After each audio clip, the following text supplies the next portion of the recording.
So, of course, the city of Jerusalem is tremendously important in the Bible. But not only the city, but the land surrounding it has beneficiated from that grace. What is the name of that land in the Bible? Israel. And usually a geographical area is named after, for instance, an event or a hero. In the case that is mattering to us, it is after the hero Israel. And who was Israel? He was no other else than the prophet Jacob, who was himself the son of the prophet Isaac, who was himself the son of the prophet, the patriarch Abraham, peace and blessing upon them all. And Israel has 12 sons. Now, among those 12 sons, one is more important than the others. In order to talk about Israel, I need to talk about Israel got several names. The first name is the prophet Jacob. Then he has Israel. And he has another one that is Amin, meaning sincere. And the last of his sons is going to be called Benjamin, son of Amin, son of the sincere. So one of the things that every messenger, of course, of God is sharing like a common, I would say, bouquet with all the prophets. But of course, just like a rainbow, everybody has developed a special a color in which he is remarkable compared to the others. And the prophet Jacob is known as well as Israel in the sense that he has, we're not going to talk into the battle what is the reason why he is called Israel, but I would say the Israelhood of, sorry for this barbarism, of him is linked to the children that come from him. We don't say the children of Jacob. We say the children of Israel. And he had among his children 12 sons. Those 12 sons are going to give the famous 12 tribes of Israel. But before to go on the Israelhood of the prophet Jacob, we're going to stay for just a little bit on the sense of Jacob first. Jacob is a prophet. This prophethood didn't come directly from, Mercury. It comes from God, but through it was given, just like a testimony, like a relay. It's a baton that you're passing from a human to another human. That human was no other else than Isaac. So Isaac received this prophethood from who? From his father. So when you have the inheritance of that prophethood, in the case that matter Jacob at that time, he was the leader of a community of rebels. He was a leader of a community of rebels, and he was for this community, he was a prophet, meaning that he had to, as a prophet, to carry on the same message he received from the prophet Isaac, and he himself, Isaac, had to do the same thing. The question that is going to come after is, who is going to inherit the prophethood? Of course, always put in mind, never going to emphasize it enough, the theme of the kingdom of the world, the king of the world, the sitting on the throne of the king of the world. Here, the world that we are talking about is always and before everything the spiritual leading of the world. But at a certain time, the spiritual leading and the temporal leading has to come in one person. Although the spiritual leader of the world is always above, but the order, the orthodoxy has to be in one person, not the king of the world to be one person separated from the temporal king of the world versus the spiritual leader of the world. But this inheritance of prophethood right now is localized in Jacob. And here Jacob is the leader of this small community, all right? He's not a leader of him, his wife, and his kid. No, he has a small community that his father was able to fight against the pagan Babylonian community that was leading at the time under the priesthood of the main deity that was Ishtar at that time. So he had received the privilege to guide his small community of people, men and women and children, with the ability of practicing the rituals and the teaching that he has received as a testimony from his father, the prophet Isaac. And here we have a very important consequence of that, is that message that he received was not into a special bloodline community, because he is preaching his community outside of the fact that they are his children or not. Now we're talking about the Jacob part of the prophet Jacob. He has a community. In his community, he's a shepherd. He's a shepherd, and he has people whom are faithful to him. And of course, you have some others who are not faithful, hypocrites, and most of the others whom are against him. But he benefits actually a special status inherited from his father that he can still, despite of the others, he can still preaches his own view of the spirit, the world, and the whole. He can have a whole cosmology for him and his community by himself. So this is how he, his family, his companions were leading their lives. And despite of the pressure of the official authority, he was carrying on his path. Something happened. Of course, as a human being and as a prophet, he has to carry on this message to the next generation. He's not going to live forever. And among the next generation, he has all the people of his community. But apparently, the prophethood is not going to be given to anybody else in his community, but the people of his family. Now, here is the story of how, again, I always see through all that reading the theme of the kingship, the king of the world, the throne, the kingdom of the world. It's all about that. So obviously, the one who is going to inherit the prophethood is among his family. So now we have a bloodline factor. The bloodline factor we looked at it before in the Luciferianism, right? This is true. The bloodline factor was linked to the proximity with fire that destroyed the inside. But the truth is that Lucifer had no power to create anything. His ability is to falsify, modify, copy, badly copy, disguise. It says in the Bible that Lucifer is the monkey of God. Take a fancy tailor, ask him to design you the best tuxedo suit, the best one. Bring a monkey to wear the tuxedo. Well, the monkey will put the tuxedo, fine material, but he's a monkey. He'll stay a monkey.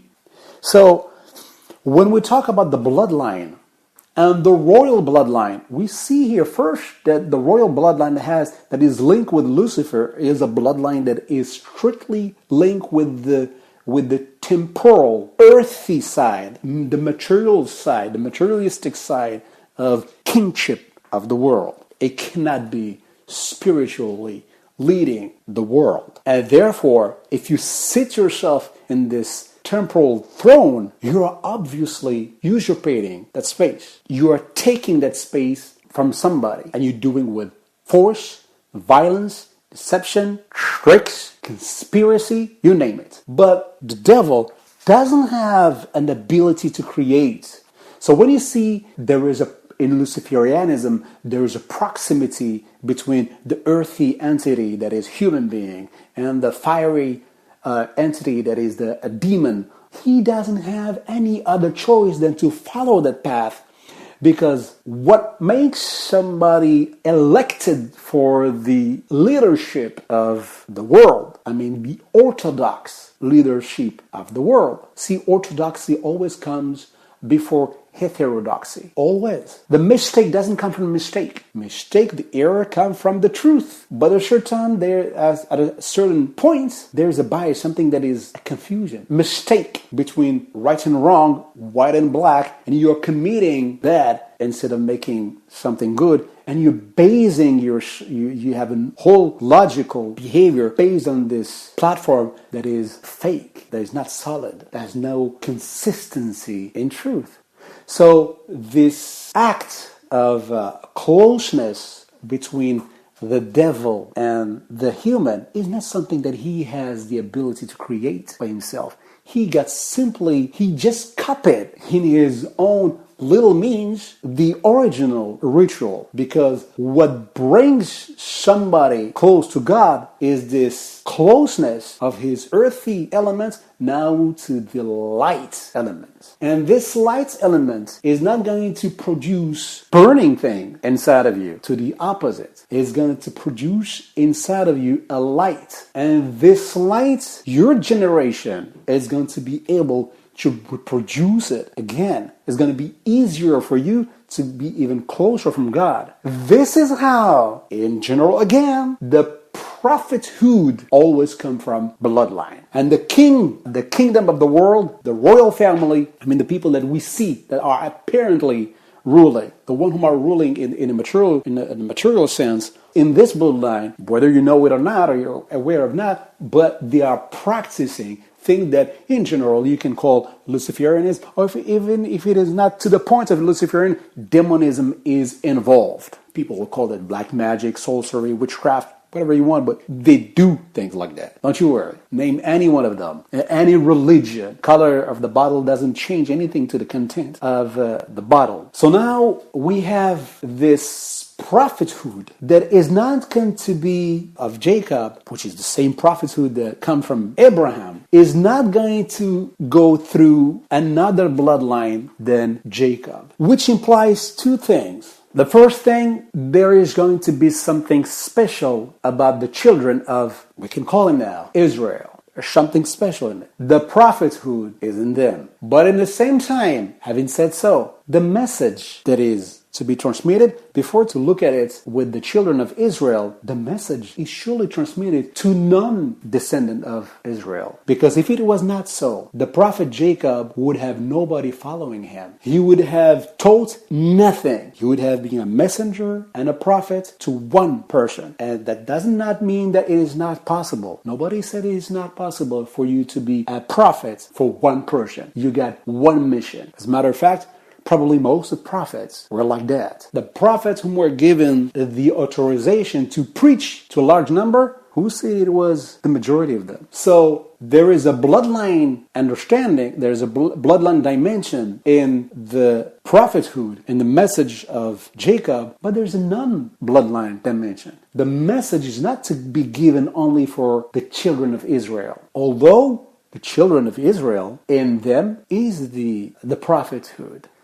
Having said so, now we can pass on the story of the children of Israel from the start. The children of Jacob at the time, Israel, was in that small community, surrounded by enemy, most of them, hostile environments. But of course, in a hostile environment as well, you get some people who, even if they are pagan, they're not totally opposed to you. And as well, among the people that follow you, have a certain opposition of you, or even the worst, they are hypocrites. It means that they appear to be with you, but they are your enemy. And those are even worse than the one who are openly your enemies. As a matter of fact, at that time, he was a shepherd and he was preaching his message, and he had a wife. His wife didn't give him any child. The wife said, you know what, you are prophets, and as such, you need to have a descendancy. So I cannot give you a child. And I know I don't see anybody better than my own sister to give it to you. Well, and he married her, and he had 2 children. The eldest one is called Levi. It's going to be of a tremendous importance. And the other one is going to call Judah. Then a little bit later on, the 2 sisters came to him and said, well, you are a prophet of God, and therefore you need to have a lot of children. Your progeny is better than the other progeny of people. So you need to fill up the earth with more children. Why don't you take our maiden, our what they call maid today. So he ended up with 4 wives. Some people will say a lucky guy, but now he has 3 wives that are giving him children. He ends up with 10 children, 10 sons. Got another daughter, but 10 sons. Okay, so immediately among the children, this idea that escapes for a lot of us, that is the kingdom of the world. And of course, the highest kingdom is in heaven. And the real kingdom the real kingship that is to be elected for is the spiritual kingship. And there's no higher spiritual kingship than to be the leader of the world elected by God. So between those 10 children, the children knew that one of the children is going to inherit the kingship. The question is who? And among those 10 children, unfortunately for them, they were viewing this as a subject of rivalry that they can win with the material aspects, meaning the one who is going to be stronger than the other, and we're keep on fighting to each other, nicely or less, kindly, more or less. But both of them, all of them, they thought that the one who was going to impress with his whatever it was, bravery or a little combat between them, is going to receive that priesthood, that prophethood. And after he had 10 children, his first wife, the one who had made a big sacrifice on her, all of a sudden is falling pregnant. Before that, 7 years before, there were drought, not a lot of water. And of course, how people are when it comes to their food, to their stomach, when there is a shortage, and so they start to have faith. The people around start to ask Ishtar, please give us something, give us food, give us water, and sacrifices and all the stuff on the altar.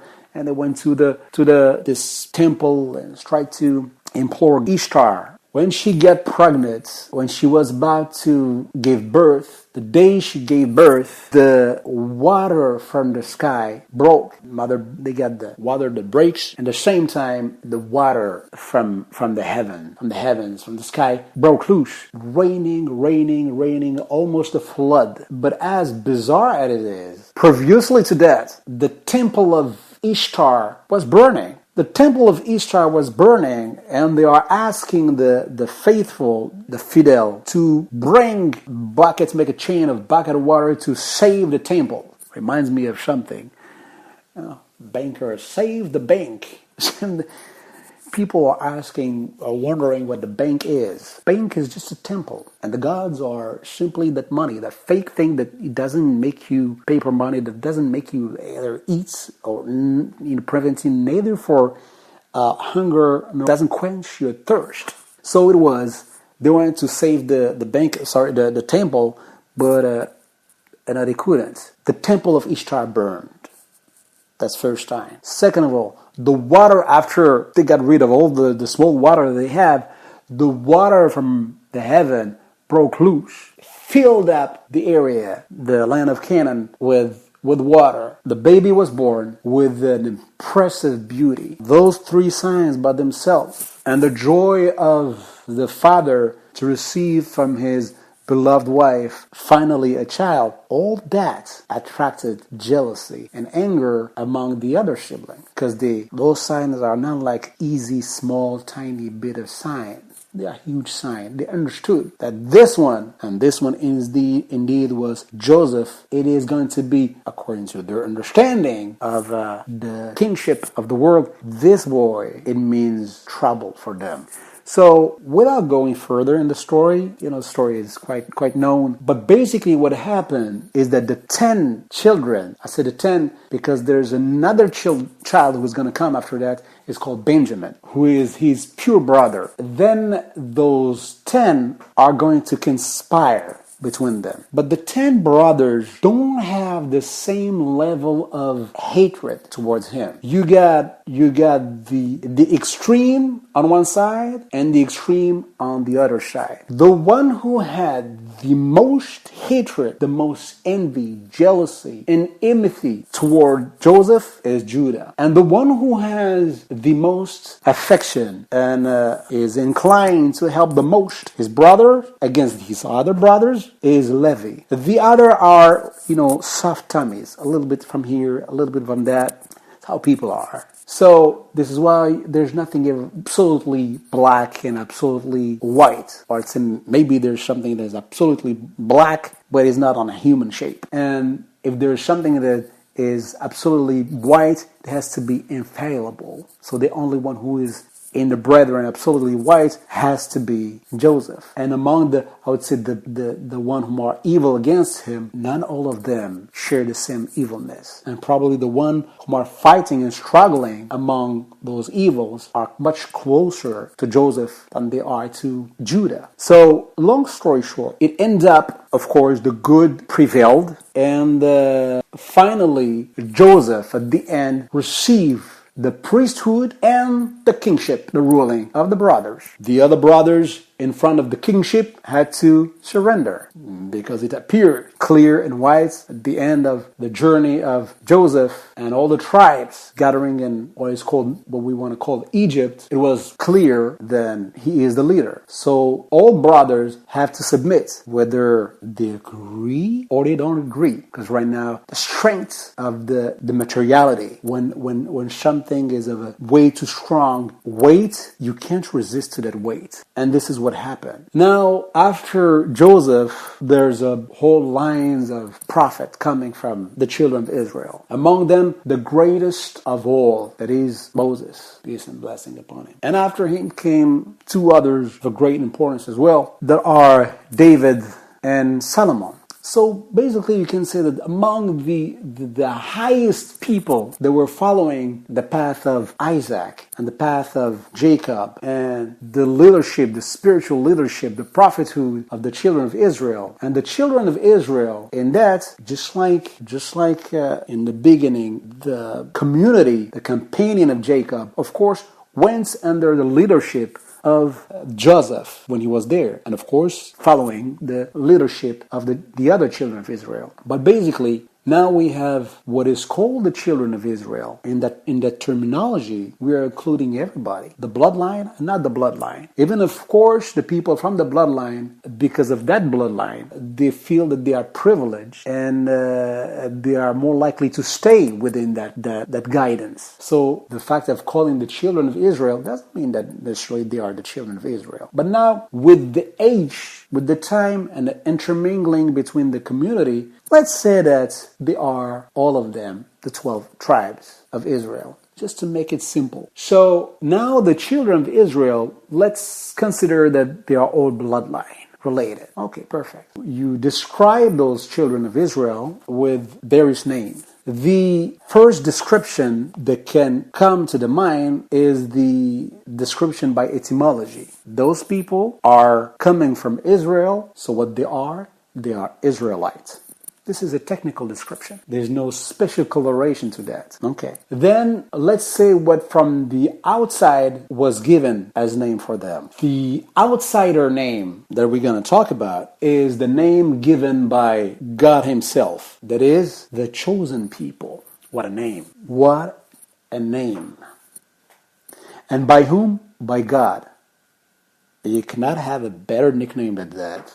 I'm quoting, of course, the Bible. Okay. So those Israelites are named by not their entity, but by God, an outsider from their community, if I can speak like that, the chosen people. And of course, the qualificative of chosen people is higher than Israelites. Now, let's see what is the nickname that they have chosen for themselves. When you are, let's say, for instance, you got two different qualities. One is good and one is bad.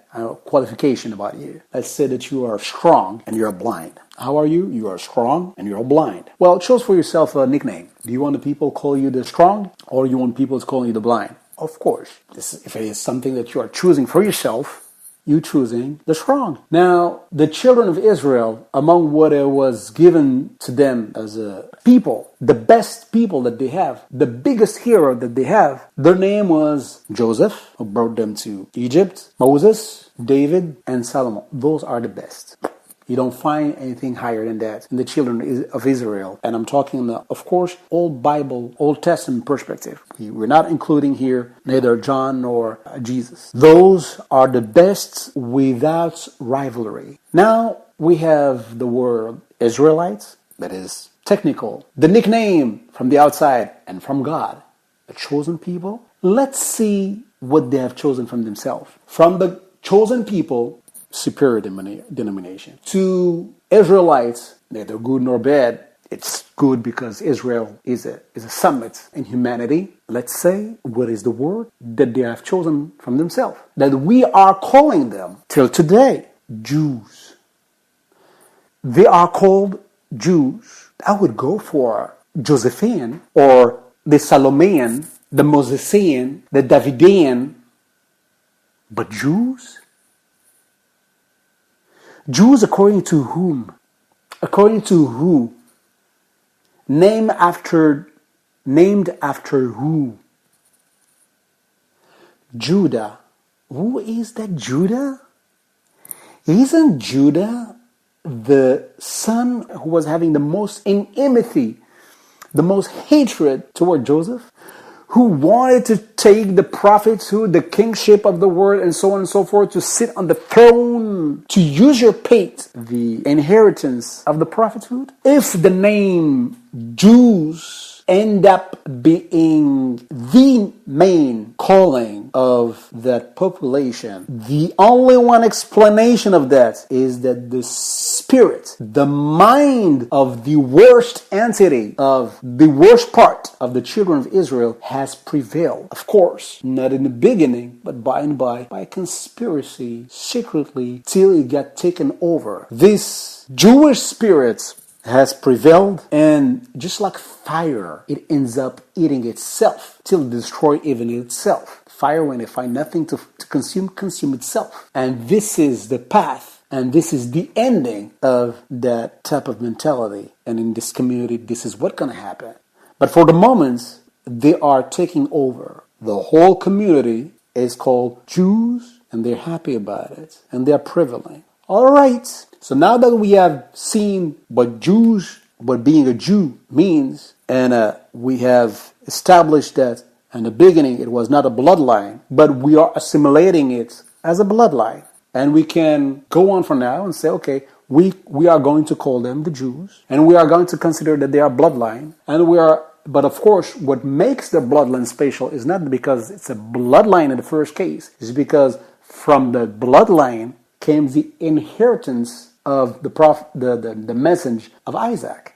What made the bottle of champagne special is not the glass, it's the liquid inside. But let's take the bottle of champagne with the liquid and the glass all together. The children of Israel are the bloodline children of the prophet Jacob. And the religion of the Jews is held by those people. Perfect. At that time, this is whom they were, but let's see whom they are today.